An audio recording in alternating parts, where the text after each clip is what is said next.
À tous ceux qui trouveront cet enregistrement, faites en sorte de le diffuser à un maximum de monde.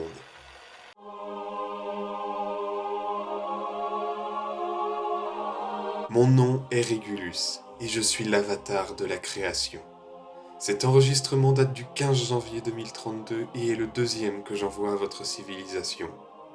Contrairement à ce que mon titre laisse penser, je ne suis pas le créateur de l'univers, bien que j'ai fortement contribué à sa forme actuelle.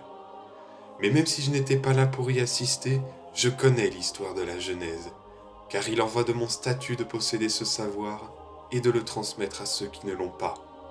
Et par cet enregistrement, je m'en vais accomplir mon devoir. Laissez-moi vous raconter la genèse de l'univers.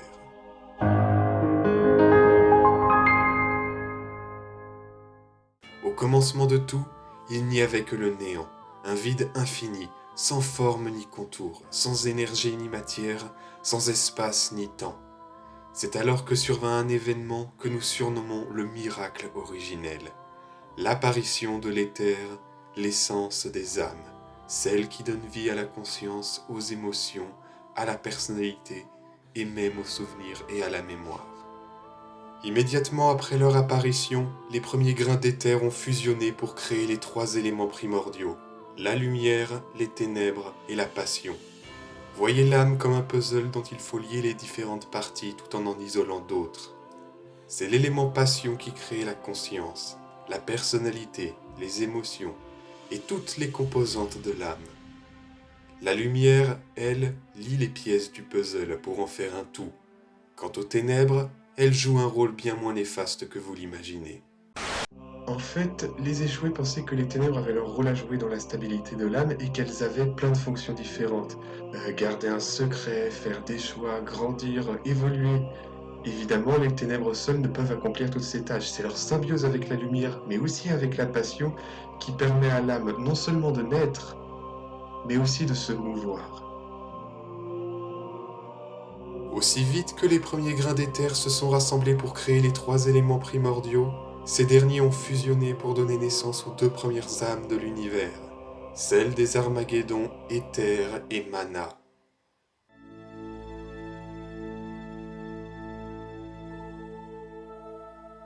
À leur apparition, ils n'étaient que deux consciences sans corps, flottant dans le vide de l'infini, ayant pour seul souvenir un rêve commun, le miracle originel, l'événement qui créa leur âme.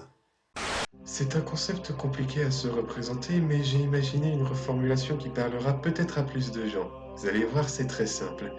Imaginez qu'on ait réussi à filmer le Big Bang, l'instant précis où l'univers est né, et que cette vidéo du Big Bang, on vous l'implante dans la tête. Juste après, on fait en sorte de vous rendre amnésique, sans effacer le souvenir du Big Bang. Vous ne savez plus qui vous êtes, d'où vous venez, qu'est-ce que vous faites là. Tout ce dont vous vous souvenez, c'est du Big Bang. Vous savez ce que c'est, vous savez que vous ne l'avez pas vécu, puisqu'à ce moment-là, vous n'existiez pas, et pourtant vous vous en rappelez comme si vous l'aviez vu de vos propres yeux, tout en sachant que c'est impossible. Et bien tout ça, c'est plus ou moins ce qui est arrivé aux Armageddons. L'univers est né, leurs âmes ont été créées, ils ont rêvé de la naissance de l'univers, puis ils se sont réveillés avec ce seul rêve en mémoire. Confus mais se soutenant l'un l'autre, les deux dieux trouvèrent du réconfort dans leur amour, et entreprirent de bâtir un monde dans lequel ils pourraient paisiblement vivre leur existence. Dans cette entreprise, ils se découvrirent de grands pouvoirs. Éther pouvait créer et modeler l'essence dont il porte le nom. En d'autres termes, il pouvait donner naissance à de nouvelles âmes.